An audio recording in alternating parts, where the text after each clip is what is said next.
The following production is part of the Play Some Video Games podcast network.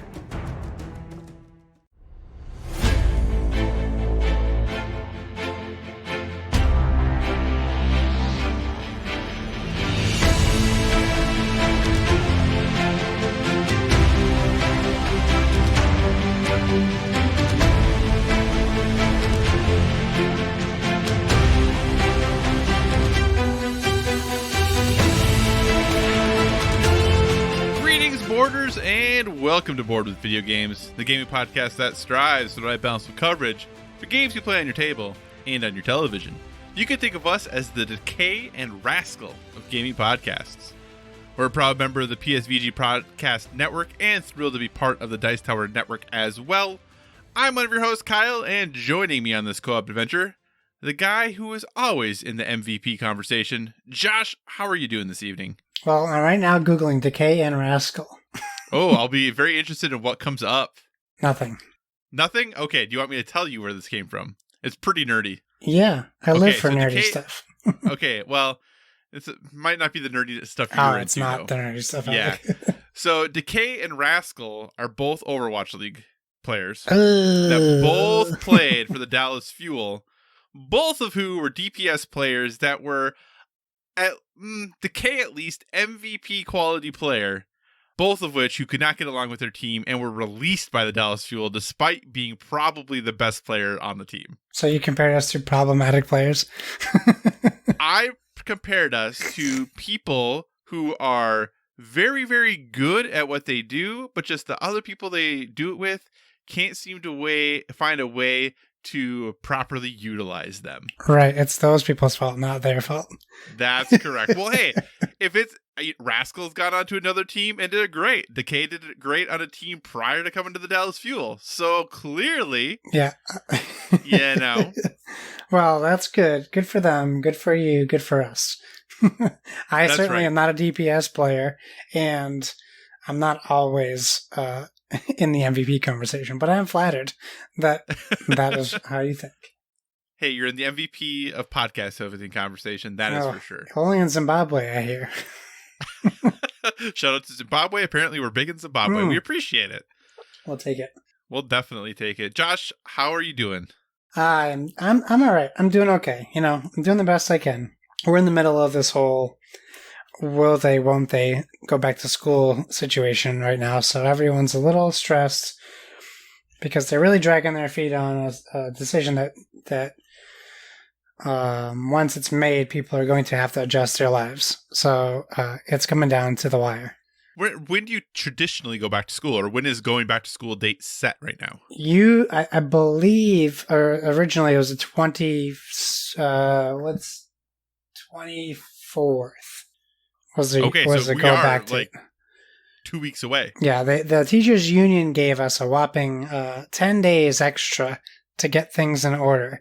So technically, the start date is the 14th, I believe now, or at least the week of the 14th of September. That being said, no one feels comfortable where anything is gone. They keep doing these public Zoom and Facebook meetings for every parent, and anyone who's interested can jump on and ask questions. And they're asking questions to people who don't have answers to what they're presenting. So it's been very frustrating. So we're just in that like worry, and Massachusetts is not doing as well as we were. So at least at home, we're starting to worry that they might close daycares again because they're rolling back some phases. So we're a little bit worried about that too. So, you know, everything's stressful. So even the good stuff isn't as sweet as it usually is. You know, the situation we're in my state, Josh, is the state has mandated face-to-face school. So that is mandated by the state. Everyone has to go back to at least 50% face-to-face. Minimum 50% face-to-face. We are the only state who has done that also has no mask mandate. So our state has no mask mandate, but we're also the only state who's done both of those things. No mask mandate, must have at least 50% back-to-back. So 2 school districts in my state said, their school board basically said, we're not going back face-to-face. Yeah. Right? We are going to start the semester online. To which they were told, no, you will not. If you do There might be licensure impacts for all of your professionals down the road, and those credits will not count for your students. So they're blackmailing people into getting people sick. They're saying that they're violating the law, is what has been told, that they do not have the right as a school board to make those decisions because they will be violating state law, and they don't have the right to do that. Oh boy, what a mess. So that's the fun thing that's going on in my state right now. It's pretty exciting. Oh, yeah, everything is terrible, Kyle. But on the plus side, Josh, do you want to know something that is actually kind of exciting? Yeah, of course. I finished Community. Yeah, you got over the hump, right? Because it was a struggle to finish. It was. Now I will say the first 3 seasons very good. Yeah. Season 4 a little rough. Season 5 not bad. Season 6 is just weird. Yeah, it's just odd.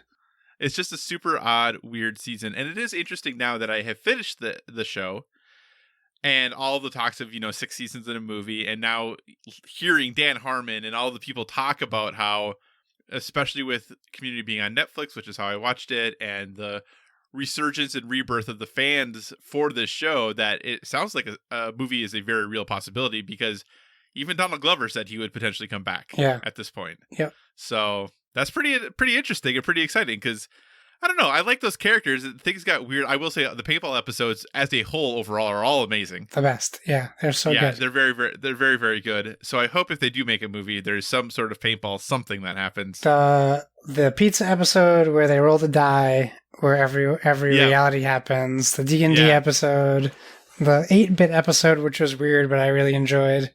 There's a lot of good stuff in there. I will say the penultimate episode, though, the one before the finale, was very weird. Oh, it's been so long since I watched it. I don't even remember. It's the one where Garrett gets married. Oh, okay. Yeah. Yeah. Yeah, I gotta rewatch season 6. I only watched it once, so it was just very, very weird. So overall, though, I enjoyed the show. It was a great recommendation. I do wish that some of the board games they played in that show actually existed. Yeah. that should be a thing.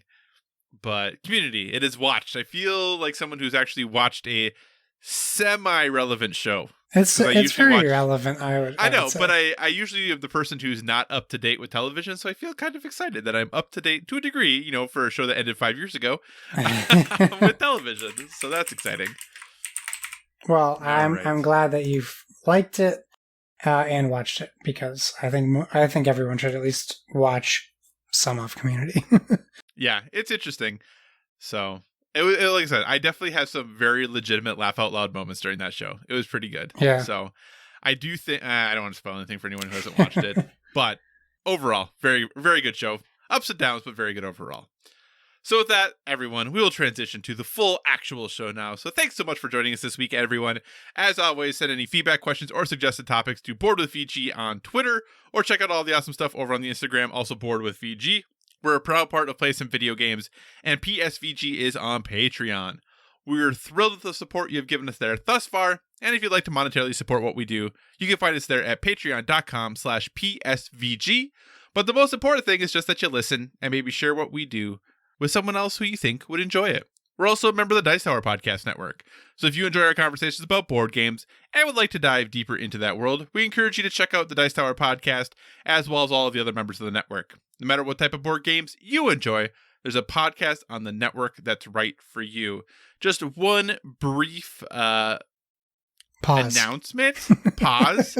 I was trying to think of, I'm like, what do you call it, when you're programming? That's what I was looking for. One brief programming update.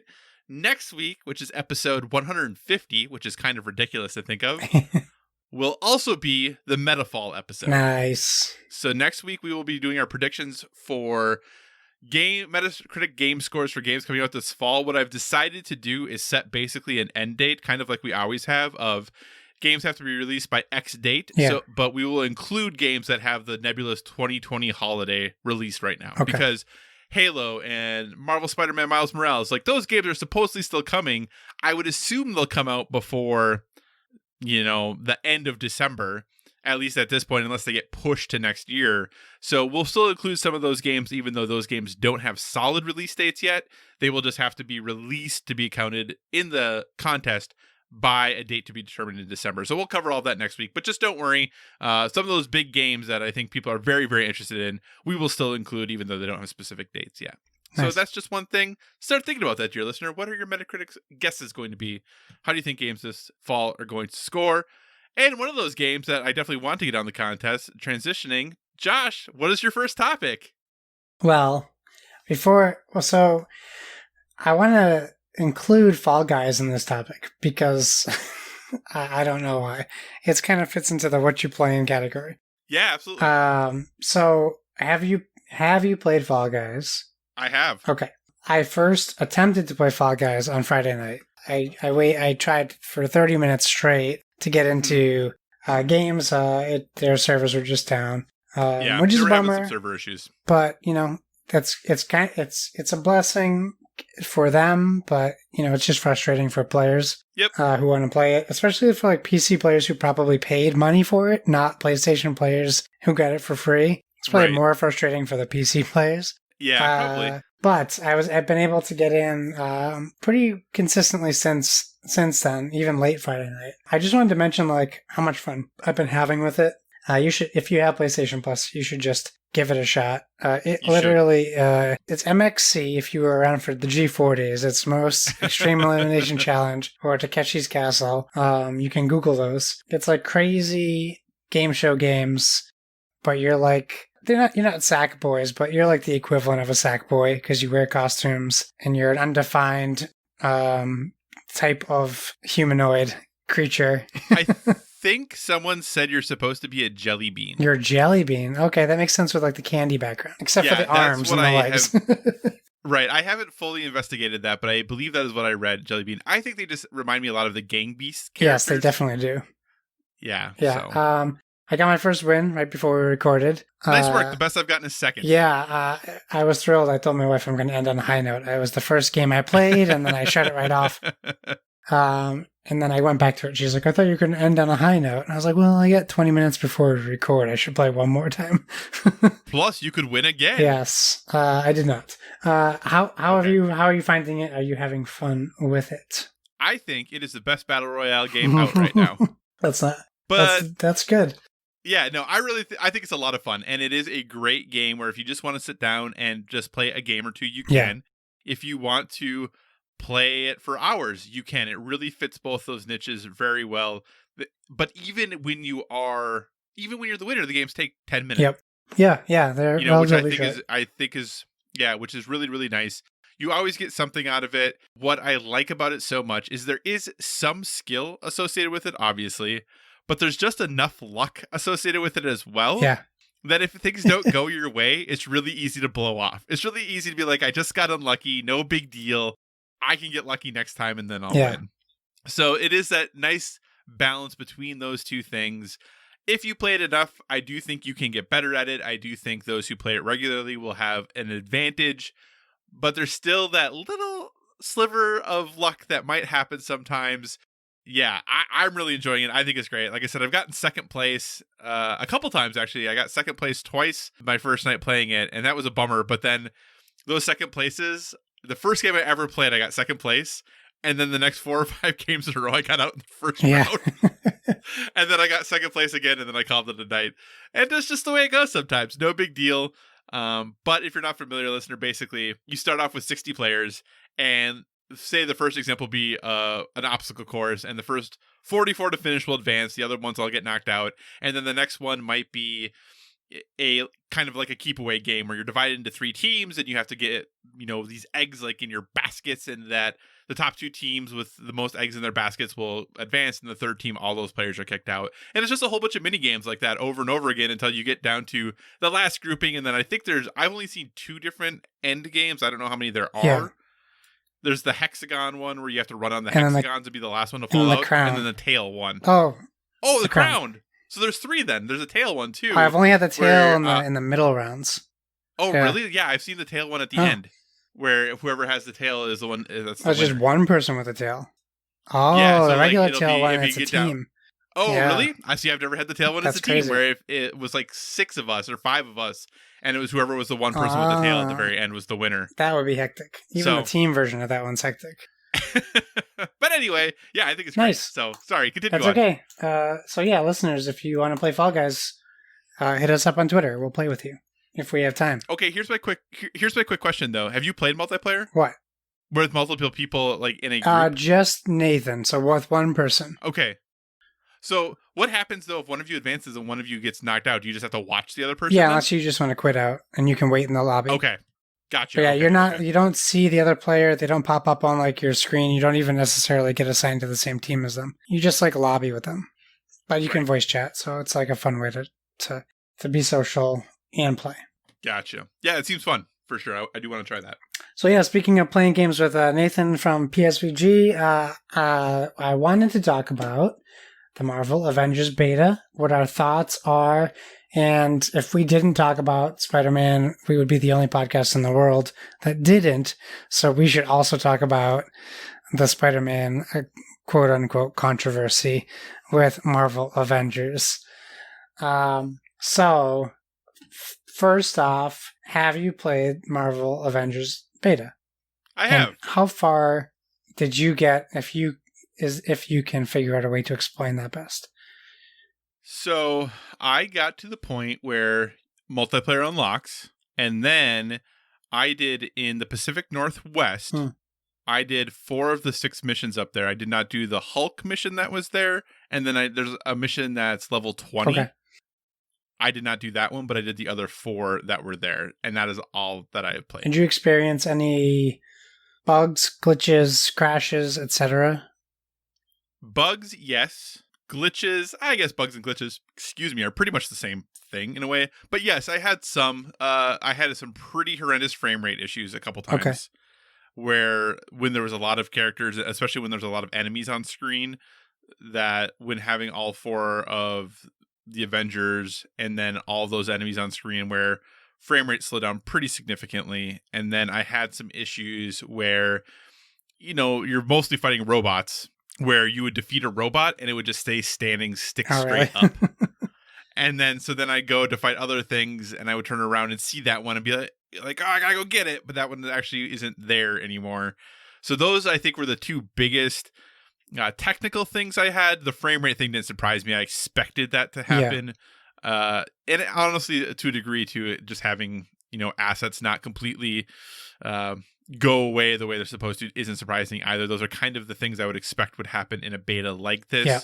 Hopefully those are things that can be fixed. I don't know how much those are things that can be fixed. I'm not smart enough to know if that's a server issue or a game build issue or what that is. But since this is a game of service, I really hope, especially the frame rate part, I hope that can get taken care of. But what about you? Do you have any issues at all? So I played... So for anyone who didn't play, to unlock multiplayer, you have to play the opening scene that you see in the trailer, the A-Day, Avengers Day trailer.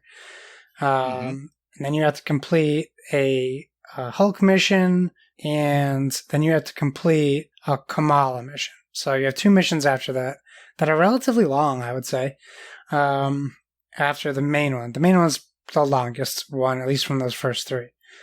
So after I did those, I played with Nathan, I want to say from 7:30 p.m. to 1:30 a.m.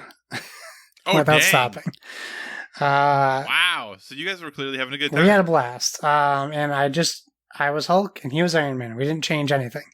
We just completely leveled those, and he kept playing. He was playing the next day. We did run into a couple issues. Frame rate definitely, popped in and out a little bit. We had some issues, but again, that was expected, I think. We did have 2 times things happened where we were not able to complete the mission goal. But we did not realize that for a while. Okay. A typical mission, a regular mission takes 10 to 15 minutes. A long mission is maybe 15 to 30. Sometimes we find ourselves in a mission for an hour, not progressing. And we're like, okay, I think we're at a point where something is wrong. Right. The first time that happened was something didn't pop.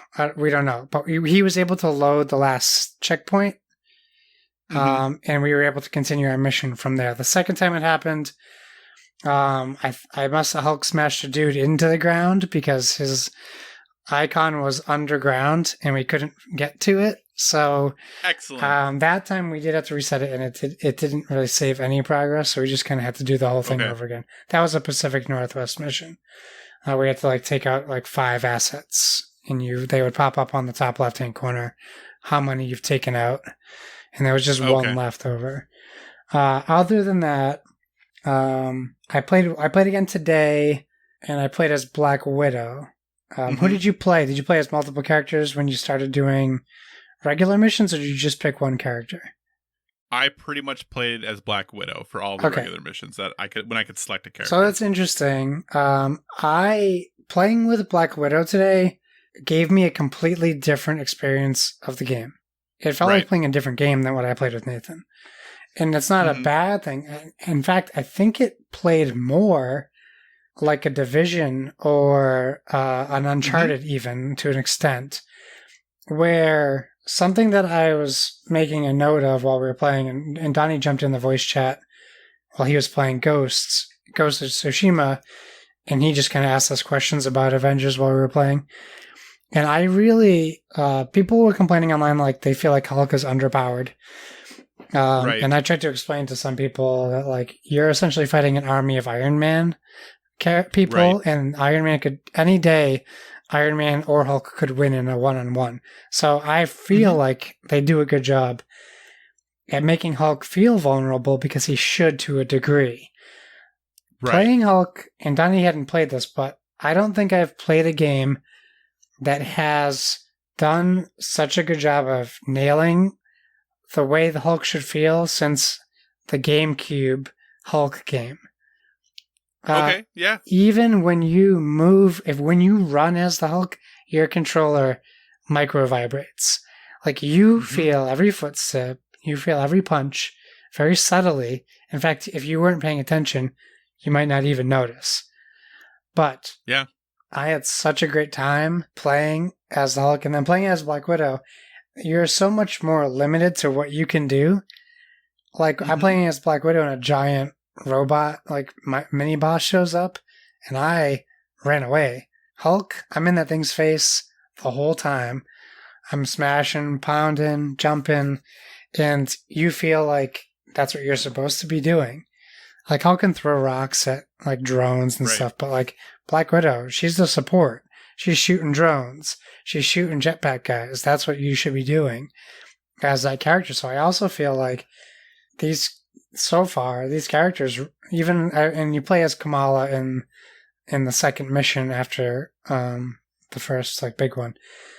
I feel like they did a really good job at nailing a different feel for every character. Even Iron Man feels like totally different. There's a mission where you are Kamala and you do like the harm room and you are Iron Man. So I really am happy with all that time I spent with the Hulk. But also knowing that all that leveling I did isn't for no reason. Like he's now in my party at that level, and that's great. So what are your initial thoughts, impressions, and concerns? So I do think the characters playing as them feel mostly different. I do think the challenge that they faced though was that, you talked about how when you had the big robot bosses, when you were playing as Black Widow, you got out of there. I didn't. I just jumped in there and was duking them out. And I think that's maybe where the idea that Hulk might seem underpowered, maybe that Hulk isn't underpowered, but other people are overpowered, if that makes sense. The fact that I am able to take those characters on as a Black Widow character seems odd to me, that I can do effectively take out these characters by myself as someone who has 0 powers, but I'm a real good fighter, compared to someone who, like the Hulk, who is huge and can throw rocks at them and do all of those ridiculous things. But I also recognize from the aspect of, if I am playing by myself and I choose to play as Black Widow, I have to be able to, even though I have these other people in my team, I do have to be able to defeat everyone or everything that I come against. So I think from that aspect, I can forgive the balance a little bit. I do think that playing as Black Widow was really fun. I think playing as Kamala, I think Kamala was actually my favorite character that I played as. Fun. Overall. She was really fun. But again, you see a lot of the same different ways to do the same things. Everyone has a range attack of some sort, right? So range isn't necessarily, now granted you could build and customize your character to be more effective at range, but every character can do range if they want to. Every character can cross the same gaps, just maybe in different ways. So Hulk can just jump there, whereas Kamala uses her abilities to stretch her arms there, and Black Widow has some sort of zip line that she uses to get places. So everyone can get to all of the same places. So I guess in some ways, again, I understand why they can't do it this way, but I do wish there were things that only X character could do. Yep. And then if you are playing, especially if you were playing as a group of 4, that person A needs to worry about this thing and person B needs to worry about this thing, to me, that would be far more exciting and engaging. However, I still had fun playing this. I do think it gets a little hectic sometimes, that it can be different, especially when you have Iron Man on your team and you are fighting all the aim bots. Sometimes a robot just kind of looks like a robot. And sometimes I was trying to beat up the Iron Man on my team because I thought he was a bad guy, but he wasn't. So that was a little interesting. I will say, I felt some of those missions, though, were ridiculously short. There's a couple that are very short, under 10 minutes. That even when you said 10 to 15 minutes, I was thinking to myself, a couple of those missions I felt were 5 minutes long. That you'd load in, you'd run down a hallway, go into a big room, beat everybody who's in that room, and you were done. And then you went and did the same thing in a different area, but this time after you went down the hallway, you went into a big room and you had to stand in the middle of it and beat everyone up, and then you're done. You know? So that's one thing. And the other, I think, issue I had is that there were a couple missions I did, or one mission in specific that I did, where you got into a room and the stuff was happening and it said, okay, go and, break these generators or whatever that you had to do. I just ran and broke all the generators and ignored all of the people in the room, and then the mission was done. Oh, really? Yeah, so I just beelined it for the generators because I wanted to see what would happen. I wanted to see if it'd say you have to finish clearing this area out, because sometimes when there's one big bad that they tell you to take care of that big bad, you then have to finish, quote unquote, securing the area when you're done. For this mission, I just took out the generators. There was a ton of people still there, and they're like, "Congratulations, we're done!" Woohoo! I was like, "Oh, okay." That was fine. I mean, I did it to myself. It's what I did, but they can fix that though. So, I'm sure people will report that. Yeah. And overall, I had a good time. I am excited about the characters. I really want to play actually as Hawkeye is the character I want to play the most as, who obviously is coming out down the line.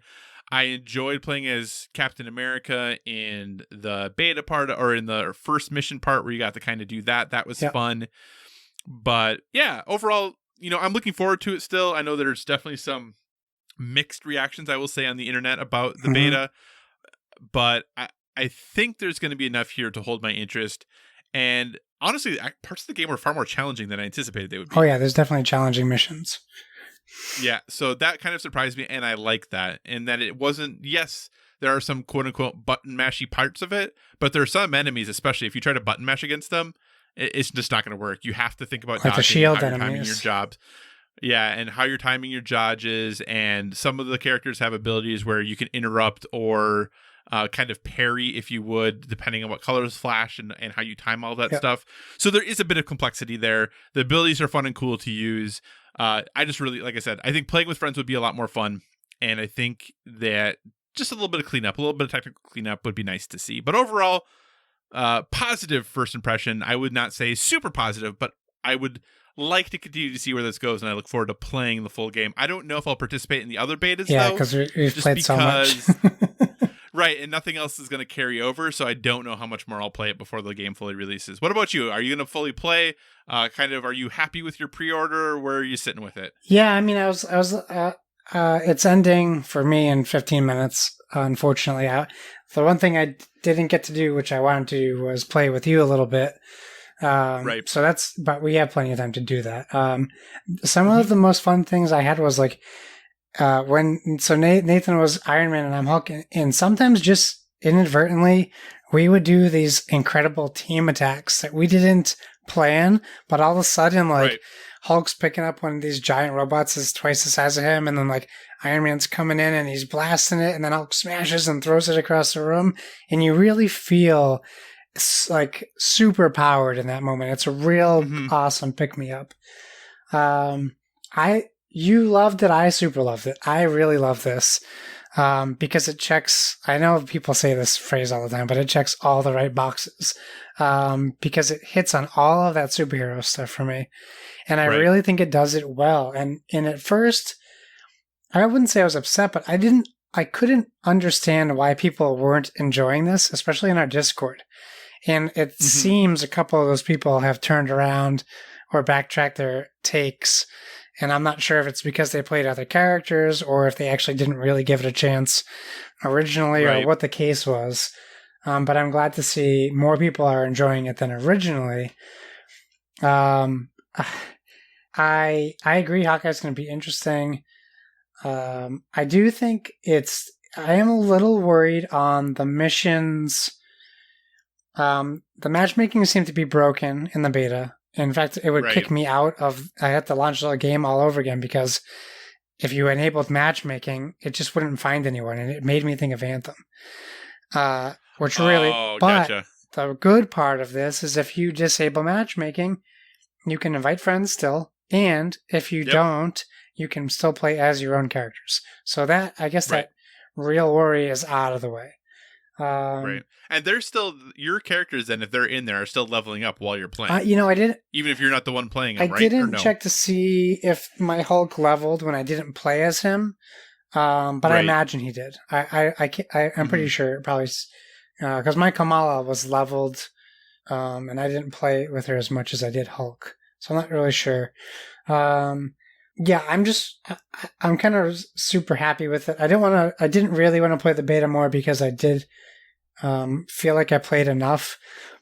I just kind of jumped in today because I had an hour before we recorded, and I figured I would give Black Widow a try because I spent my currency on like some cosmetics for her. Oh boy, and I'm tired. But yeah, I'm really happy with it. I'm very happy with the pre-order. I'm happy with pre-ordering the deluxe edition, so we were able to do this beta and also get all the bonus perks we're gonna get. I did want to ask you. So we know our first unlock, which is Hawkeye. If you could pick one character to be one of the next three, who would you want to see, or maybe who do you think is going to be that person? That's a good question. I haven't really thought about it. Have you thought about it already? Yeah, while you think on it, first I'll say I don't know if this is going to be an Easter egg, but one, and on the A-Day mission, you see Kamala as a teenager, and she's wearing a Captain Marvel t-shirt. And then yesterday, Brie Larson posted 2 pictures of her downloading the Avengers beta and holding a PlayStation controller. So I'm curious if we're going to get a Captain Marvel. But for me, with the addition of Hawkeye, we are now short another bruiser. Hulk is our only bruiser. I really think the Thing would be a great addition to this game. If they're going to try to introduce maybe even the Fantastic Four. I know they're coming into the MCU at some point. So I think the Thing would be great. A Hulk and the Thing have always been the 2 bruisers that go along with like every game, and we're not playing as bad guys, so I can't throw in the Juggernaut as like an option, but I think we need a big bruiser to be added into the mix, and I think the Thing would be a great addition. That is a really, really good pick. Goodness, I'm struggling with this. I'm trying to think of characters that I like and someone who really can only go mostly by their knowledge from the films. And I'm trying to think of someone who's going to play potentially differently than what we have. And obviously, like I said, we have Captain America. So right away, I kind of went Black Panther, but I feel like Black Panther and Captain America would probably play reasonably similarly. Obviously, Black Panther doesn't have a shield necessarily, but just the kind of, we're going to get in there and throw fisticuffs. Yeah, for sure. So that's kind of was my first guess or my first leaning there. Yeah, I don't know. I mean, they could go a little more ridiculous, I guess, and go with someone like Blade. That would be really cool, actually. Yeah, that might be a fun, different direction to go, and I think something that would be, an exciting, unique way to really expand kind of what they're looking at doing. So that I think would be cool. The other one off the top of my head, I think that might be fun, that might play a little bit differently, would be like Doctor Strange. Yeah, he's a more known as an Avenger type of character. Anyways, I think the Thing and Blade are definitely not Avengers. They're more like what we would like to see. I think we're more likely going to be looking at like Ant-Man, Wasp, and like typical like OG Avengers, which leads us to Spider-Man. We talked a lot about Avengers already, so we don't have to talk a lot about Spider-Man, but if you've been living under a rock, you might not know that Sony, while we speculated last week that this could happen, it definitely did happen the next day. It did, yeah. So we do know that Spider-Man is PlayStation exclusive. Not only is Spider-Man PlayStation exclusive, but with that comes gear, Spider-Man story bits missions. Yep. And then they also announced even more exclusives for PlayStation, as far as like comics, wallpapers, things like that. Just like extra things. All right, so here's what I'm going to say, and then I will let you have your say. I'm very confused at why all of a sudden the collective internets decided they don't like Spider-Man and this is stupid and they wouldn't play as Spider-Man even if he was offered on the Xbox. It sounds like someone who's mad that you got to the playground and you were looking at that big red truck and the kid in front of you got it, and you were like, well, I didn't want that big red truck anyways. It's stupid, and I don't like it, and it has a wonky tire. I don't know why you would pick that. I don't get it. I am excited to play as Spider-Man. I think I covered why I think it made sense for Sony to have it on last week's episode. As an Xbox fan as well, if I had pre-ordered this on Xbox, I would be pissed. Sorry, to be frank. And I think it's very unfortunate that they waited so long after pre-orders were out to announce this. It's a bummer for people who pre-ordered, but your reaction should be, I'm mad that they didn't tell us not, I don't like Spider-Man anyways. Unless you truly don't like Spider-Man, and then you're fine. Then there's no love lost. Yeah, it doesn't matter.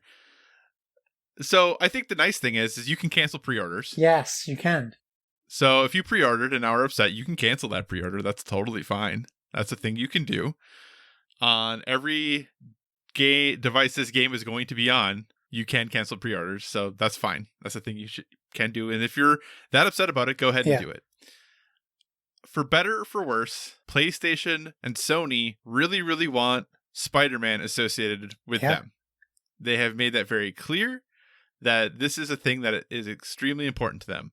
And I guess that's what's going to happen.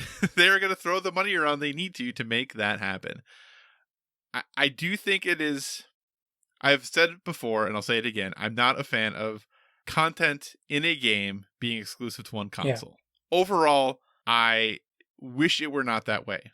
However, I also accept the fact that sometimes it is. That when you have people, when you have businesses competing for parts of the pie, they're going to do what they think is best to get a larger portion of that pie. And if you don't like that, that's fine. You don't have to like it. But I don't know that this is going to really change anytime soon. Remember how like 8 months ago or 10 months ago or a year ago, we were talking about how timed exclusive games as a whole were a thing of the past? If anything this summer has taught us, that is completely not true. And I don't think that exclusive content either is going to be a thing of the past. It seems like, if anything, those things, as we switch console generations again, those are still going to be big, important things. And, you know, it is what it is.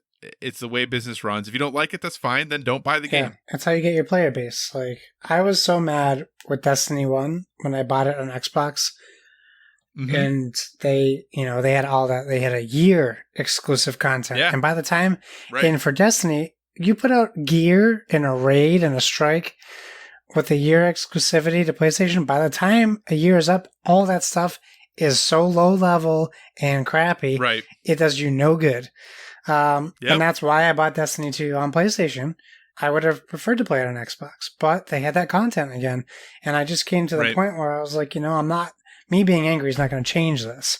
PlayStation's trying to make money. Xbox got Tomb Raider exclusively. Yep. Like, these things happen. And, like, just people from the other side get just as angry as the people who've had it nice for so long. It just depends on if you're even, like, if it even matters to you as well. Mm-hmm. So, it is what it is. And I think you're right. Going into next gen, this is probably going to happen more often than people want because you need to get the player base. And that only way you can do that is from exclusives, and that includes from third parties. Yeah, for sure. And the whole idea about this being anti-consumer, I mean, as a PlayStation consumer, I feel pretty good about it. I don't know. On the face and on the premise, I get it. I'm someone who thinks that social responsibility and things in companies is important, and I wish more corporations were more socially responsible and thoughtful. But as long as, since we're still in the United States, is it PlayStation's responsibility to care about what Xbox gamers want? Well, it is to the degree that they take that away from them and they get them to come to them. So they're like, oh, hey, Xbox gamers want Spider-Man. Let's get them exclusively so they'll come to PlayStation. But if the option was brought up to them of saying, hey, we can get Spider-Man exclusively on PlayStation for X investment, should they be like, no, because we want everyone to play it? No, you get what I'm saying? Like, what obligation do they have to they need to make money, and they need to have job security, and they need to provide. Right. And that's how they do it. And if you don't like that, then don't buy PlayStation games, and don't buy a PlayStation, and game elsewhere. You have the ability to let them know that is not a thing you appreciate or want to do. Yep. But it clearly works, or they would not continue to do it. Yes. Agreed. So anyway, that's my agree to agree. So awesome. All right, Josh. Well, we're going to transition here to my first topic. Wizards of the Coast, those wonderful folks who bring us Magic the Gathering, have gone through and done some surprise bannings for both the standard and pioneer formats. Now, I'm not going to go through and have a conversation about what those bannings are or the impacts those are going to have on the standard environment or the pioneer format. The Wizards of the Coast bans cards on occasion. I should say on occasion, actually on a really regular schedule, all the time to try to keep the competitive integrity of their different formats in check. They want to ensure there's diverse decks and things like that are being represented in competitive play, or even on the ladder play in Magic Online and all that good stuff. Here's my question for you, Josh. This update was surprising. This was a banning that people did not see. It was out of the regular rotation, and it was done partially because they have a new set coming out, Zendikar Rising, and they wanted to shake up standard and all of that good stuff. Here's my question for you, Josh. Magic is a game that has a extremely, extremely strong and robust secondary market. Friday Night Magic and things like that happen at your friendly local game stores. Those stores sell cards individually that they, get X number of boxes when they do their initial order that they open and crack packs and sell cards individually. They take trade-ins, they give cash for cards, they do exchanges for cards, and they sell cards on a secondary market. You can go online and buy and trade cards, all this good stuff.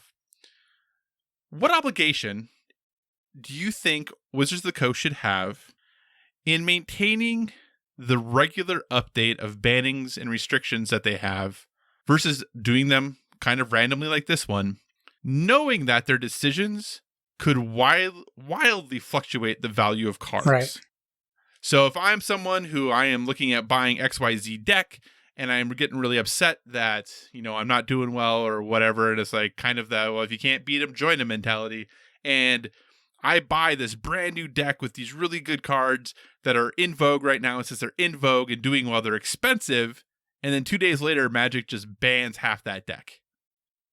Too bad, so sad? Should they stay on a regular schedule? Is it their prerogative to do whatever they want for the quote-unquote integrity of the game? Do you feel that they have any obligation to the secondary market in any way, shape, or form? It's tricky because I feel like playtesting, really their job of playtesting is to eliminate these issues. But also you have so many sets of Magic, it is impossible to playtest everything. And I'm guessing, I don't know anything about how they come to their bans, but I'm assuming it's a mix between playtests and consumer feedback. But if they're banning these cards to make everyone's experience better, then they should keep doing it when it comes up. They okay, unfortunately, we just found out that, 15 of these cards, when combined with these cards, make it impossible to beat them, blah, blah, blah. And yeah, you ban them for competitive Magic. It's not eliminating the card from any form of playing. It's just banning it from competitive Magic events. I think at this point people accept that. Also, I do understand that people get angry when it happens, especially when you spend... Magic is like gambling, right? So you're buying packs, kind of like any of these games. You buy a pack of cards, you hope for the best, you don't always get what you want, and then you buy more, right? It's a gamble every time you open a pack. Also in gambling,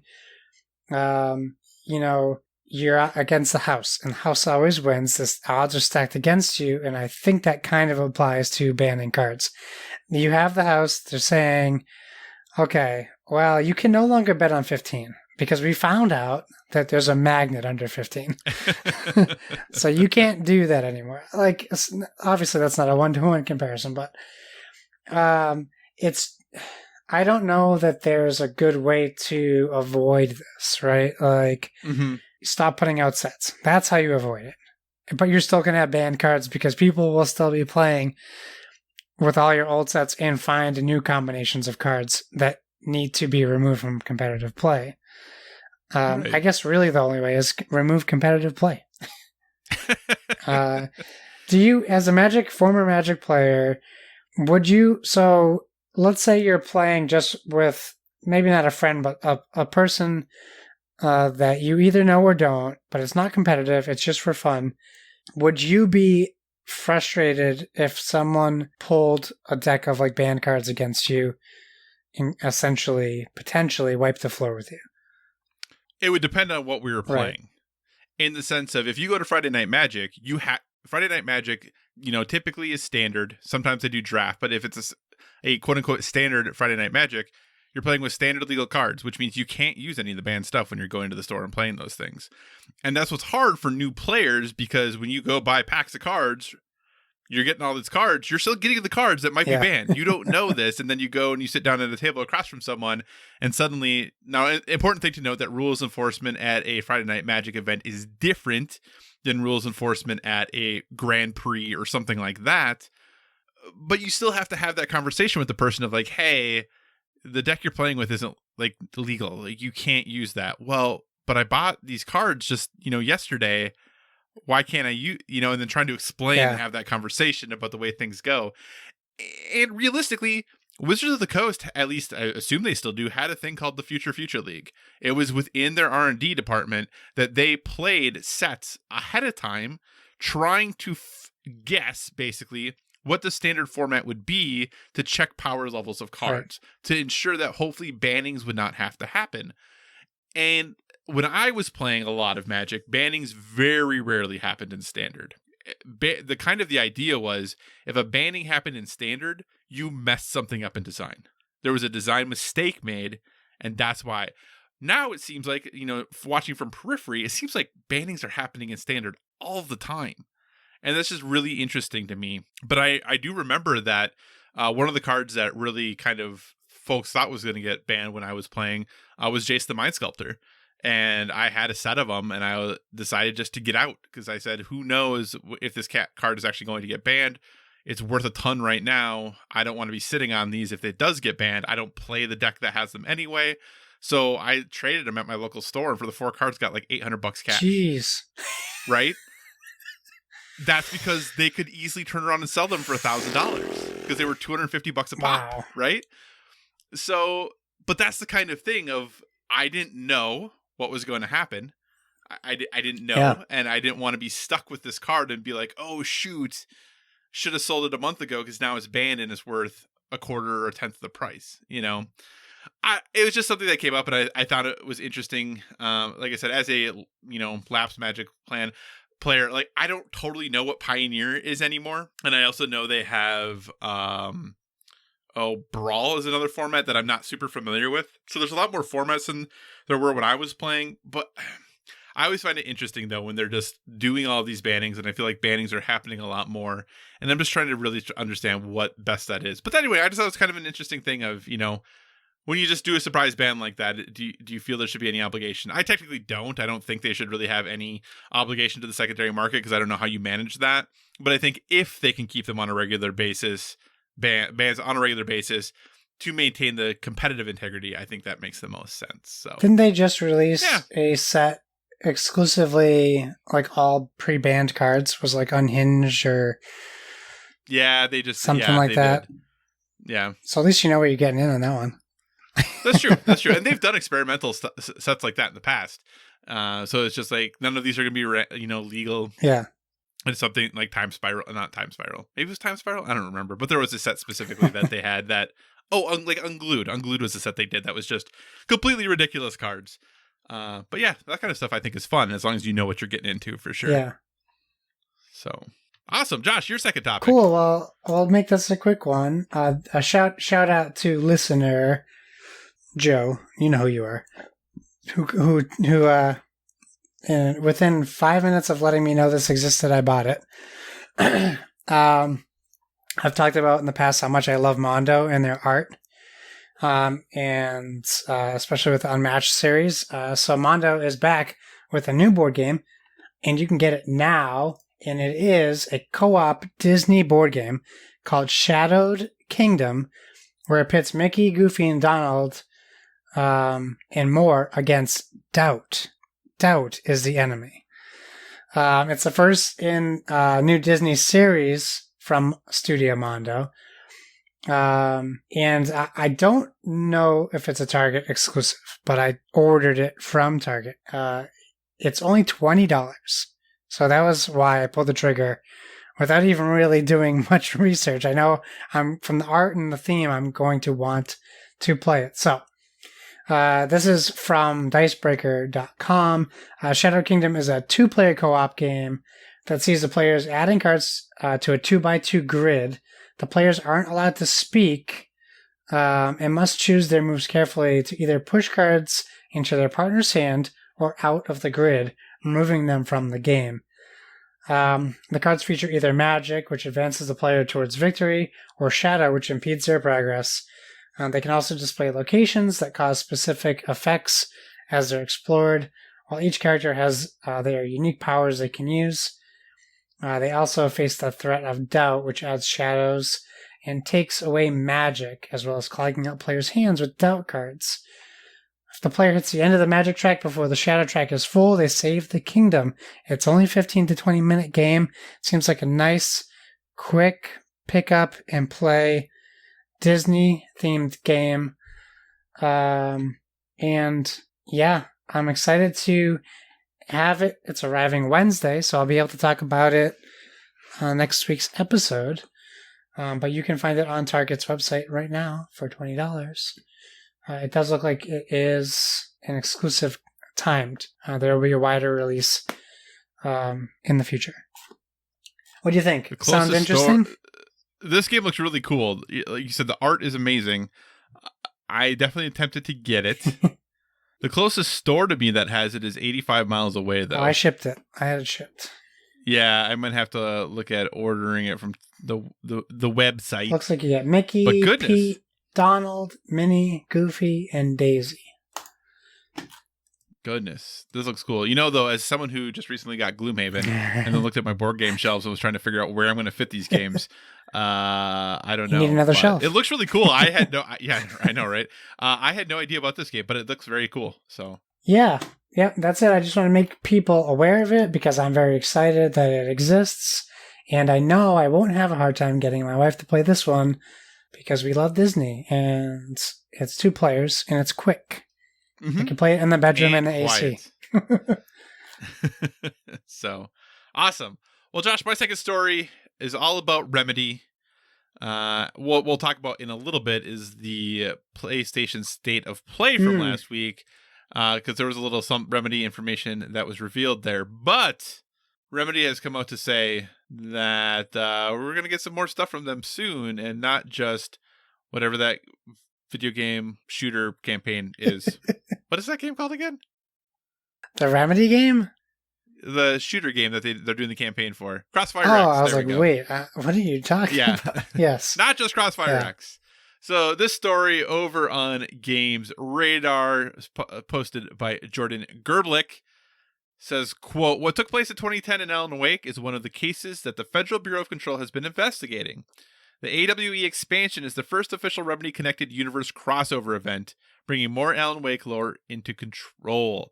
Yes, Remedy Connected Universe. They have also gone on to say that they're already working on the next game in the Remedy Connected Universe. You might remember not all that long ago, Remedy announced that their next game would be published by Epic, if I recall correctly. Yep. So they're working with Epic, so that one assumes that this game that is going to be in the Remedy Connected Universe is going to be that game that is published by Epic Games. So Josh, number 1, I know you like Control. Yeah. I think you like Alan Wake. That's a fair guess. What do you think about them being in the same universe?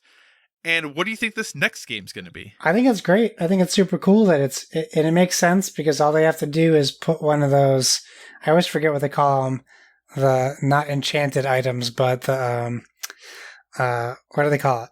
Yeah, so you don't remember either. I feel better about myself. Oh, man. The items, the tainted items, we'll just call them that. That could be like, that was in Alan Wake's town. Like, this thing was there. And I like that they're tying, it seems perfect that they're using the hotel to tie in Alan Wake. Like, you go through the story into, like, in fact, that hotel, you could never go through the front door. Maybe that's where you go through, and you find out you're in Alan Wake's town. That's the motel in there, and you exit the front door. It's smart, right? Like, you're not only are you doing this for Alan Wake fans, but now you're like, people who love Control are going to be asking questions about Alan Wake and revisiting Alan Wake.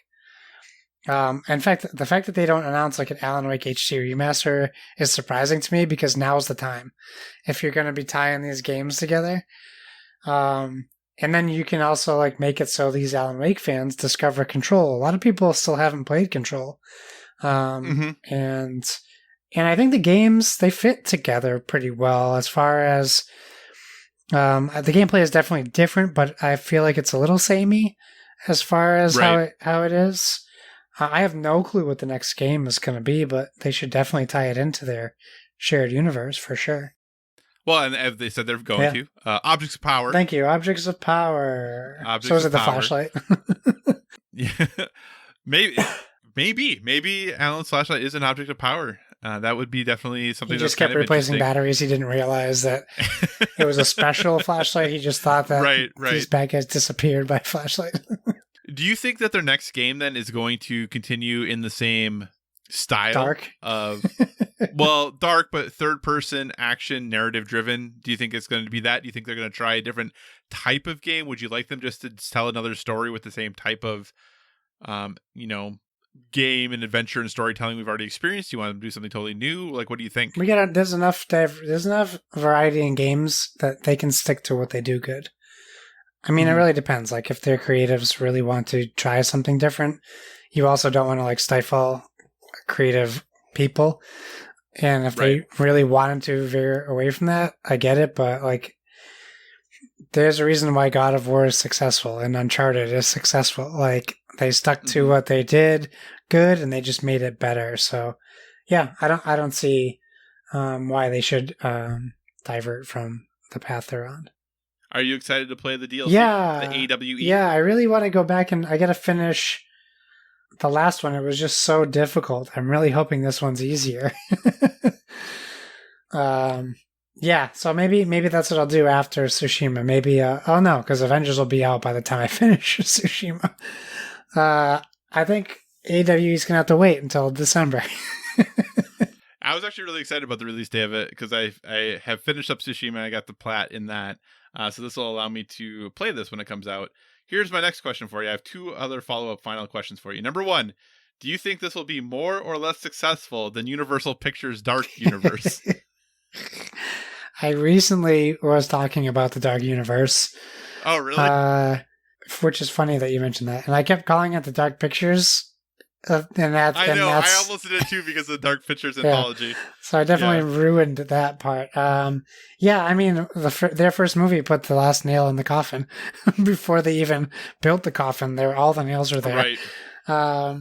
When you can't make Wolfman work with the cast that you got of Emily Blunt, Benicio del Toro, Anthony Hopkins, and Agent Smith, I keep forgetting his name. When you can't make a movie work with those actors, and then you can't make it work with Tom Cruise, like you got problems. Right. Yeah, no, I hear you. Yeah, so they'll be more successful than the Dark Pictures. Dark Universe. Yeah, so here's my final question for you then. So Remedy's going to put all of these their games into one universe. If you had to pick another game developer and have all of their games and just say, yep, these are all in the same universe, what would you like to see have a publisher or a developer have all their games be in the same universe? In the same universe? Yeah. Does Crash, Uncharted, and The Last of Us all happen in the same place? No, I don't know. It would have to be similarly themed to a degree. You say the games though? Yeah, so all of their games are in the same. Now, granted, there are some Easter eggs that say Uncharted and The Last of Us are the same place. That's debatable, but there are some Easter eggs. Well, my first thought would be make this exist in the Matrix, but that's not a game. That's not like it's one game. I mean, I wouldn't hate if Dead Space was involved in this one. If you got Visceral involved, and this was just happening in a different part of the universe at the same time, and you find out that the artifact from Dead Space is a object of power, and they just happen to find it on the moon. Yeah, that could work, I suppose. And then they found a way to like make their own objects of power because they end up like making another artifact in Dead Space 2, I think. And my other thought was Spec Ops, just because of how twisted it is, but there's only one game in there. Spec Ops is actually a series. I've only ever played the Spec Ops: The Line, but apparently there are other Spec Ops games. In the same, like, by the same people? I think so, potentially, ? But the series, at least, there's more than one game in the series. Like, Spec Ops is actually, that's why it's called Spec Ops: The Line, because there are previous Spec Ops games to it. Oh boy, well now I gotta do some research. Yeah, I've never played any of them, but that is a thing, so. I would love it, though, if it was like the Sucker Punch connected universe, and that Sly Cooper, Infamous, and Ghost of Tsushima all were in the same universe. That would be pretty sweet, I think. That'd be pretty fun. Nice. So, awesome. All right, Josh, what is your third topic? My last topic is, well, as I don't know if you're familiar with this, but Ashes, Rise of the Phoenixborn is reborn. The beloved and up until now canceled deck builder from Plaid Hat Games and Isaac Vega is back in a new and unique form. And this is coming from TeamCovenant.com, which is a group of people that have teamed up with Plaid Hat post Freedom from Asmodee. And I believe Isaac Vega is still involved because I saw him tweet about it. Yep. They're bringing back Ashes in a 1.5 reboot as a subscription. I don't know that I've ever seen this done in board games, and maybe it has. But I guess essentially, if I'm gonna just try to encompass it in one thought, is what they're doing is it's almost like a Kickstarter. It's like a proof of interest in the game. So you say, I want this game, and you pay them $30, and if enough people also pay them $30, they will make the game, and they will do it again for every consequent expansion. As long as there's interest, they'll make more, which I think is great, because this seemingly leads way for other games to have life after death. Like someone commented, we would love to see this for Guardians, and I 100% agree. The Guardians Character Pack 2 never came out. It was published as far as I know. But let me read to you what Team Covenant says. We fell in love with Ashes, Rise of the Phoenix board when it first released in 2015, supporting it via our Ashes weekend event with artist Fernanda Suarez and designer Eza Vega.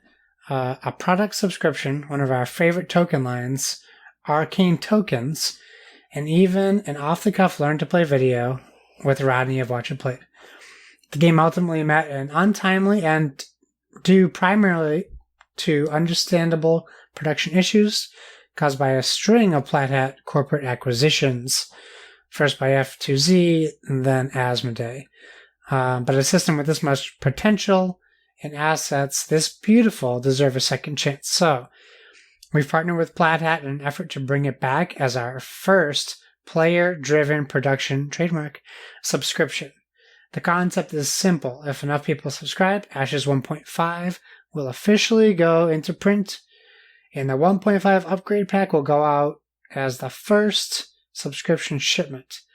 This is a pack of cards consisting of rebalanced, redesigned, and reprinted Ashes 1.0 cards, which is 30% of the card pool, so it does sound like you still need the base Ashes to take advantage of this. We spoke with lead developer Nick Conley about his approach, and were overwhelmingly encouraged by his vision for the reboot. So, without reading everything verbatim, if it gets out the ground, they'll do quarterly expansions, and they'll continue to produce as long as people are still subscribing. And the release will consist of the expansions packaged together for $30. It's that simple, as they say. Colby has been determined to get Ashes back into production. So not because it's especially lucrative, but because Plaid Hat is passionate about it when it comes down to it. They decided to skip Kickstarter because of all the Kickstarter woes. But I think I might do this as a gift for my friend, because I gave him Ashes forever ago for Christmas, and he really enjoyed it a lot, and we played once together, but he's played a lot more. This seems great. It's really nice that they're doing this and bringing this back together. What are your thoughts? And this is the first time something like this has happened before, right? As far as you know? As far as I know, yeah. So Covenant has done subscription services for a while for other games. So especially mostly the Fantasy Flight games that are living card games that basically you could just sign up and you wouldn't have to then keep up with when is a new thing coming out. They would just ship it to you when it came out. So they've been around for a while, but I think this is the first something like this they've done where they're saying ahead of time, hey, we need to raise enough money to make this thing happen. Because like I said, I think all of their previous things have been developers who are already committed to making games, and this is just like an easy way for you to stay up to date without you having to kind of keep track of when stuff's coming out. Now, it does sound like they've made it. According to the website, it says they've hit 100% of the players necessary for Ashes to be reborn, so that's pretty exciting. I have Ashes, so this is something I am considering jumping in on. But this is kind of cool, I think, of looking at it, saying, hey, this is a game we want to make. We know that we're going to grow this game over time. I think it's something like, obviously, and I should check the Kickstarter for it, but obviously we had the folks from Redline on not that long ago. This would be something that seems like, they talked about wanting to do additional expansions for that game. It seems like this could be a different route than Kickstarter for games that fit this mold. Those games that are going to regularly get upgrades or new decks or new cards. I think it's kind of cool, and like I said, I'm interested in this for $30. I might jump in. Now, the one thing I will say is, I'm trying to think about how much 30% of the card pool is. of Ashes. There's a lot of cards in that game. I know. So I'm trying to decide if $30 is a good price for 30% of the card Right. pool. But, $30 every few months to stay current doesn't seem too bad. So, yeah, I think this is a cool way and an interesting way for them to approach this. I think especially with Plaid Hat going independent again, this is a much safer way for them to test the market on whether Ashes is still something people are really desiring. So that's cool that it seems like people are. And this is the kind of different ways of looking at funding things that I think is really interesting. And, I'm glad to see that it appears it's been successful. It's pretty cool. Redline is at 60%. Okay. 25 days So to getting go, close. and they have 14 backers at the ultimate pledge level, which is crazy. That is crazy. So, yeah. So you don't have Ashes, correct? I don't. Oh my, they have 6 backers at the $300 pledge, the infamous pledge level. Wow, good for them. I don't. I really enjoyed what I played, but it's definitely a game I wouldn't play with my wife. Although I Right. kind of do want to own it just for the art, if I'm being honest. The art is gorgeous. And I was actually really looking forward to. This sounds bad, but when they announced it was dead, they did a huge giveaway from Plaid Hat where they gave away everything, and then I was hoping I was going to be able to maybe like walk into my local game store, but they don't like actively update games, so like it didn't drop in price. I was kind of hoping I could get in on a great deal and pick up the whole set, but it just didn't happen, unfortunately. Yeah, I think last time I checked, it was I think that the products were on sale on Plaid Hat's site last time I looked. Oh yeah, But I don't know if the base box was. So I'm just checking here again. Yeah, so all the expansions are 50% off on the Plaid Hat website nice. right now. And there are a lot of expansions, let me tell you. Probably a dozen of them or so. So instead of $15, they're $7.50. Oh, that's pretty good actually. Yeah, that is a good deal, but the base game is still $50. So Oh, there's a lot of expansion. I told you there's a lot of expansions. All right, and there's 241 cards. Oh, So 30% would be about 75 cards for $30. that's not bad. Well, it's more of a support. It's more of a sign of support, but yeah, I mean, I guess if you spent. No, you know what? There's definitely games I spent that much money on and have had less cards in it. Oh, absolutely. I'm not knocking that at all. Just in my head trying to think, since I've already spent $50 on the base game, you know, do I want to spend another $30 to make it still playable, basically? Well, it's still playable. It is still playable in the way it is, but if I want to have it be compatible with things going forward. And I do wonder, though, then, if there's this 30% of the... Well, here we go. This pack of cards consisted of rebalanced, redesigned, and reprinted Ashes 1.0 cards, 30% of the card pool. So does that include all of the expansions, though, too? So is that also fixed? Like if you bought... Because 1.0 encompasses all the expansions. I'm assuming so, yeah. Well, that would be something so I'm wondering... a consumer would want to email Team Covenant about. Yes. So, very, very interesting there. But anyway, yeah. Ashes, like I said, I think it's cool. I think it's a cool way to do it. So, cool. Anything else you want to say about Ashes? No, it's just nice to see something like that happening in the board game industry. So, hopefully more of that. All right.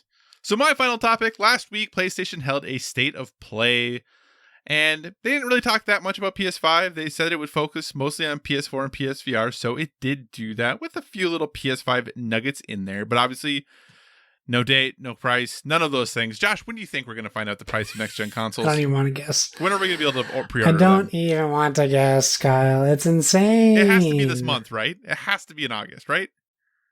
It doesn't. Do you really think it'll be like in September? I don't know what to think anymore. I don't know. It should have been in June. I have no idea. It should have been done a long time ago. But anyway, so they did hold, like I said, this state of play. As was rumored, there was a rumored state of play for early August for a long time, but I don't think most people expected it to focus on this type of content. You know, the rumor was it was going to be a counterpunch to Xbox's event at the end of end of July, and PlayStation did come back, but really with things focused on games for this gen, though 2 games that I thought for sure were going to be in there were not, which I thought was weird, but that's okay. So with all of that, Josh, did you watch this State of Play? I didn't watch it live. But you have since watched it. I watched. I didn't watch the event as a whole. I actually watched like clips of trailers afterwards because I was being tortured by taking care of my child. Got you. Well, that sounds exciting. That was fun. So, and we're not going to go through the whole event. I don't know that we need to go through every game in there. But Josh, overall, anything you're interested in, anything that you thought looked interesting, anything you thought was not interesting, kind of what were your thoughts on the games that they showed and talked about? So, I will be buying Us Vader Immortal as soon as they'll let me buy it. It's still not pre-orderable or purchasable. Correct. And it comes out in like 2 weeks. August 25th. Yeah, I mean, 2.5 weeks. Yep, right around the corner. I did watch the Hitman VR trailer. Looked interesting, but they didn't really show. It says it's all of the Hitman games. I don't know how they're going to make that work in VR, but I'm interested to see how that works. I mean, they showed him like moving his individual fingers, and I know that's only doable in Oculus, so I don't know how they're going to make it work in PSVR.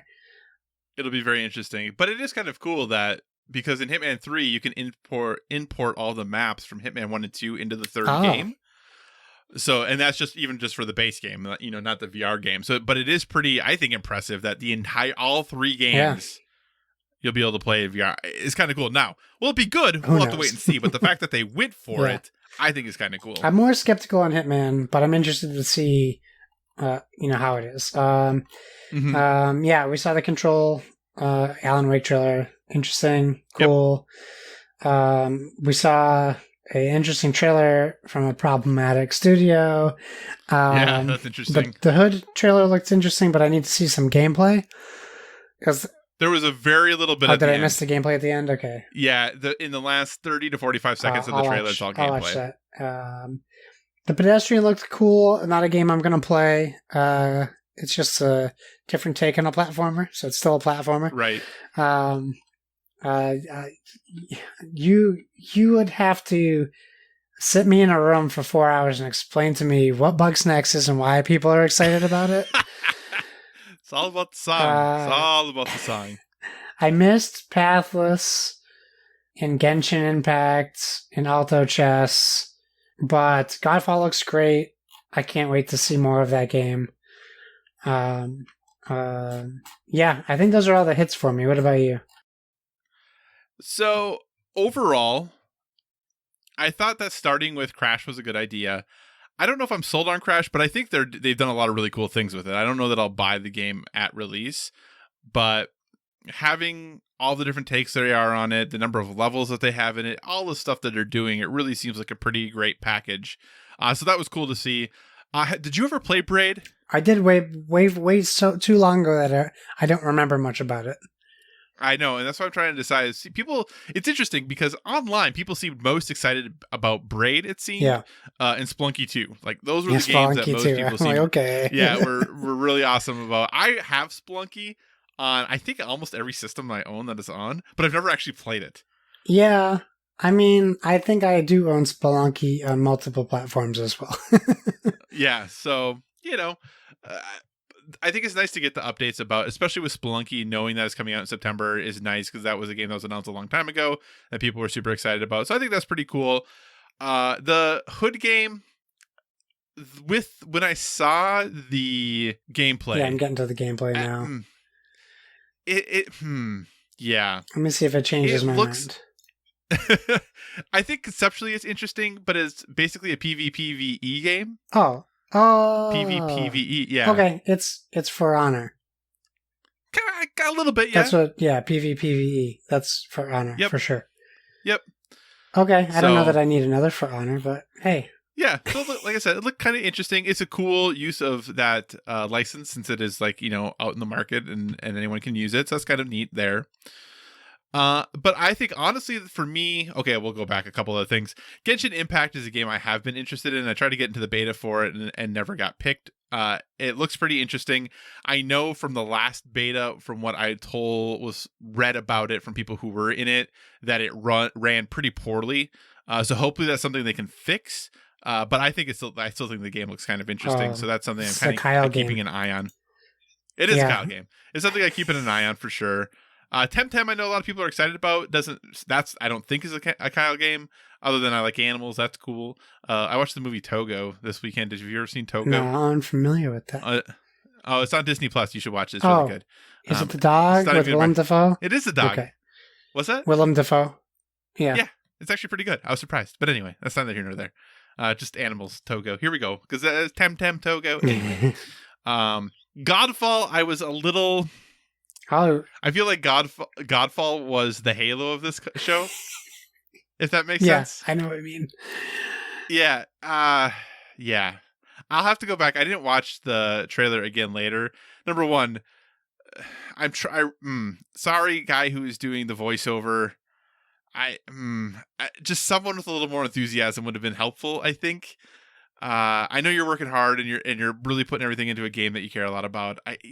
Just a little more oomph in the voice might have been a little helpful there for me. I think it was good that they said this was a game, that they were showing early development footage, because I think it left a little to be desired from me, but it wasn't bad. It just was not, quite everything I wanted it to be. The game I'm actually most excited for actually is the Pathless. So this was a game that was originally revealed at the PlayStation 5 reveal event, and then I had no idea what it was. But getting the overview, did you watch the Is it like a rhythm shooter? Right? No, but basically when you shoot the little symbols that are there, that's what allows you to continue moving. Yeah. Okay, yeah. Which I think is an interesting concept. So it's just different. It's something that's different and unique, and the way you navigate the world looks really different. So it's something I am far more interested in than I was. I'm going to... this might be wrong. It's probably wrong, but I'm going to go out and say it anyway. I'm going to guess that the Pathless is going to be the PS5 PS Plus game when the console comes out. Okay. Kind of like... why am I blanking on it? The game from Housemarque that was PS Plus when PS4 came out. Resogun, there we go. Oh. Just like Resogun was that game that was the PS Plus game when PS4 came out. That, and actually the studio that's owned by Microsoft now, Contrast, that game also was. But I think the Pathless might be that, because it's coming from the developers of Abzu. So obviously a little bit of a smaller team. PlayStation could probably throw a little money their way. That's my guess, and I'm thinking that's why we saw it again, though I could be boss fight looks really cool. Yeah, so that game honestly was the one that heightened my interest the most, just because I knew nothing about it and said, hey, that looks kind of cool. Like, I don't know if I'm going to like it, but I want to know more. So that's kind of where I sat. Overall, I think they met what their expectation was. They said, hey, we're going to update some PS4 games and some PSVR games. We're really not going to talk much about any PS5 games you haven't already seen, and nothing from the first party. And they did exactly that. I was a little bit surprised. Squash the hype before there's any hype. Yeah, I know, right? Like, really temper expectations. But like I said, I still think this was a good round look at the things that are coming soonish. I was kind of surprised that there was no Marvel stuff, because I thought with Marvel's Avengers and with the talk of Spider-Man, I kind of thought maybe that would be there. And the other thing that I thought would be there that wasn't was Call of Duty. Yeah, I think a lot of people thought it was going to be there. Yeah, and from what I'm hearing now, according to some folks, it sounds like we actually might get this reveal on tomorrow, Monday. So the day after, or the day before, or the day, we come out on Tuesday. Supposedly yesterday, as things work with Call of Duty was revealed. Yeah. So we'll see, but that's kind of what the rumor was, which makes me wonder if there's maybe no console partnership, which would seem weird that there's no one. They might do, if they do their own thing, they'll do it through Game Awards, right? So Jeff Keighley will do something. I'm sure that they could still pop in that 1 year PlayStation exclusive maps or whatever at the end. Yeah, but they completely went away from that for the current one. That's true.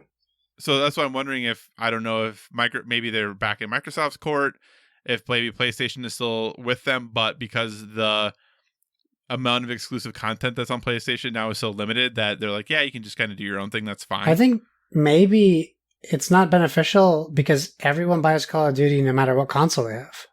Maybe Sony's not seeing a bump for the investment. Right. That's very, very possible that people are just buying Call of Duty every year no matter what. Yeah, like we already know that you guys are going to buy Call of Duty. Like we don't need to give them $100 million to give us a year of content. Yeah, no kidding. So, but anyway, overall, like I said, I thought it was fine. I don't know that there's anything that totally blew my socks off. I don't know that there was anything that was a total dud. But it was just some good updates on games that we kind of knew about, and a couple announcements of games we didn't, which was kind of nice. So, overall, I think personally, and I know I'm a little bit of a Sony pony, I think they're kind of hitting their stride with their state of plays. Yeah, I think they're feeling pretty good, and even when they're not having a ton of content that is for everyone, that kind of stuff. I mean, the Crash stuff at the beginning was kind of long, but then and stuff with Godfall was at the end, so you could totally like ditch it if you didn't want to watch it. Most of the other stuff was pretty fast. Most of it was gameplay. There obviously were some things that weren't, but there was overall a lot of gameplay shown. Yeah. So I think, I feel like they're really hitting their strides with their state of plays. And if they continue down this road, I think this is a comfortable format for them to keep doing things on. It feels pretty good overall. Crash. What about you? Do you think? Crash looks good. I'm watching it now. Yeah. It reminds me of this is one of those platformers I actually did enjoy back in the day. Mm-hmm. It looks basically just like updated old Crash. So yeah. I think they said there's over 100 levels. Okay, well, that's a little bit much. But I might be interested in checking this out. Yeah, I mean, good on them. They did a good job. They still don't get a pass, just like Microsoft, on not giving us console information. It really is just a big ol' elephant in the room in every one of these press conferences. When are you getting to what people want to know? People need to save money. That's right. Give us a price. Even if they didn't give us a date, just give us a price, for crying out loud. Right. Well, there was an article even a week ago that said that neither one of them actually know the price yet, and that's why we haven't gotten it. I saw that. So which is potentially true. That's very They're interesting. both sitting in boardrooms and they're going, well, we could sell it for this little and this much. How much can we lose? Yeah, how much money can we lose? Yeah. Or how much could we potentially make? Did you see, though, that there was a leaked Xbox controller? Yes, I did see that. That had about handsome controller. S, or the Series S. Yeah, Series X and listed S, on it. Yeah. Yep. So obviously Lockhart probably coming soon. I think by the end of the month we'll have release dates and price for both. I hope so. I think they're gonna come. I think they're also gonna come in very quick succession from one another. Oh yeah, for sure. Within days. Within days. They all have their videos done. Right. They just don't have the price screen on there. It's just gonna be this voiceover that's like, and this could all be yours for $300. And it's gonna go back like to the lady robot voice was. Yeah. $3.99. Because they're just waiting. So yeah. Anyway, cool. Well, hey, that's it for this week. No emails or questions from listeners.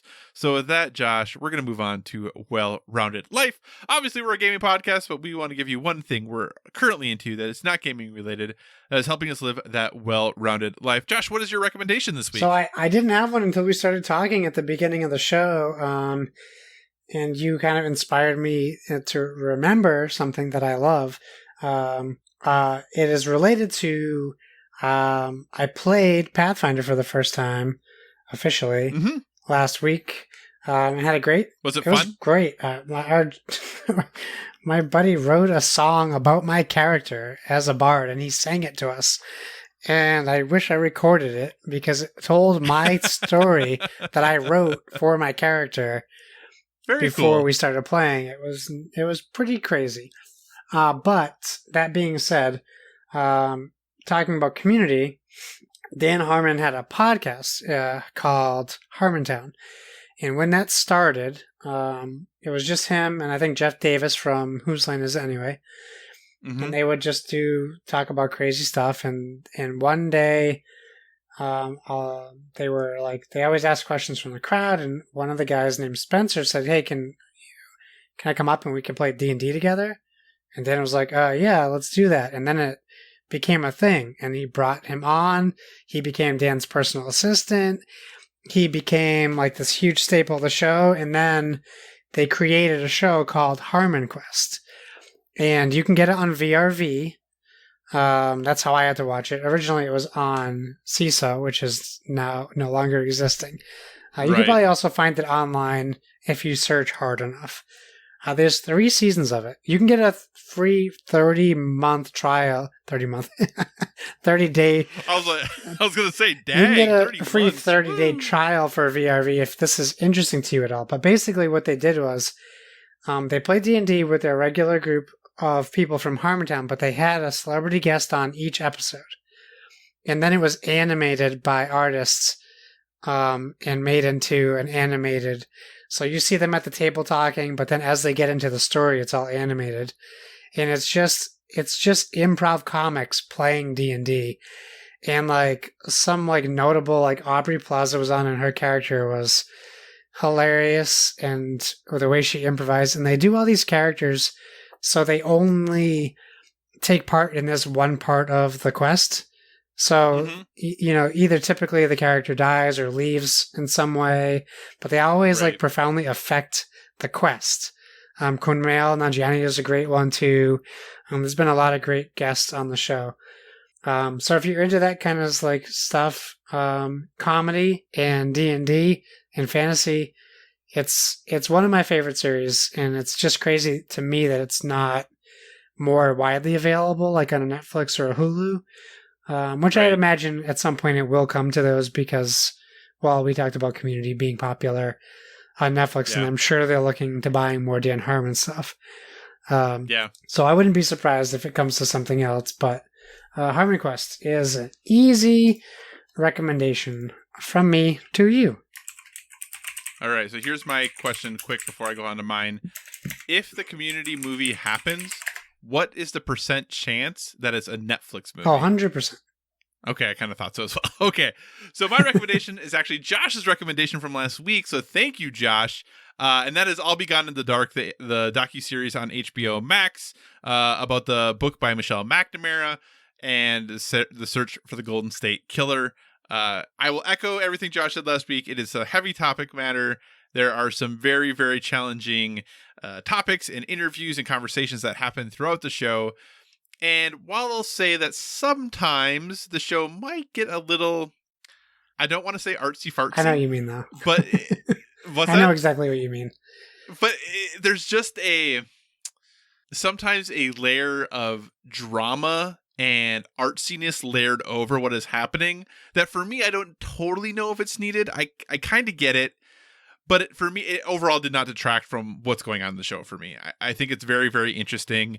The conversations they have with those involved, with the people who are close to Michelle McNamara, are really interesting, really insightful, and thoughtful conversations to have about the impact that these things can have on you, the impact obviously her life had on those around her, and obviously the results of her writing and her investigation on this whole situation is pretty mind-blowing if you really think about it. So the one thing I will say that's very frustrating is I really wish Roku and HBO could get their stuff together. Yes. And the fact that HBO Max is not on Roku players is ridiculous. Yeah, I agree. And all of these streaming services that can't get their things together, figure it out, please.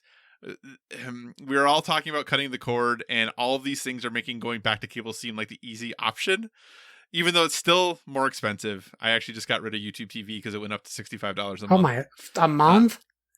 Yeah, YouTube TV just went up to $65 a month, wow. So I canceled it right before.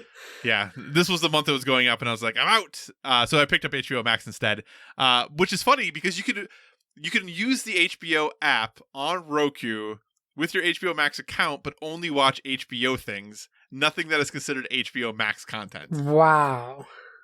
It's so weird because there's no HBO Max app. It's just the HBO app. Go or HBO Now, yeah. Yeah, it's so weird. So weird. But anyway, I'll Be Gone in the Dark, HBO Max. Check it out. It's very, very good. Josh, what do you say we wrap this show up? Yes. I say we do that. Always a weird transition. Sounds great. Thanks for joining us, everyone. In addition to finding us on Twitter and Instagram at Board with VG, you can find us on Facebook at facebook.com/Board with VG. So feel free to give us a 5-star rating over there.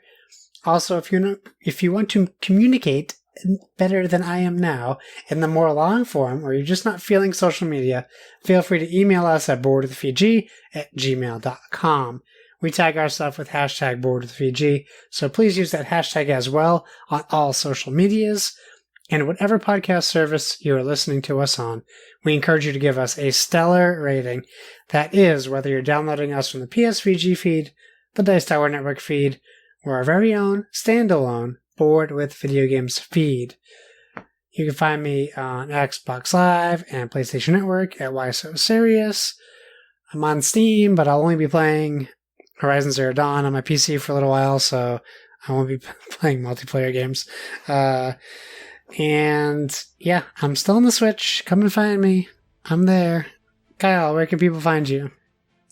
So you can find me on all of the usual places: Twitter, Instagram, PlayStation Network, Xbox Live, Board Game Geek, all at Psychocross, CYCOCROSS. As always, if you have suggestions for future topics, be sure to reach out to us on the social media. Just a reminder, next week is going to be Meta Fall. Turnaround will be pretty tight this time. Probably only have about a week and a half to get your scores submitted, but just be on the lookout for that. And remember, everyone, whether it be board games or video games, never stop gaming.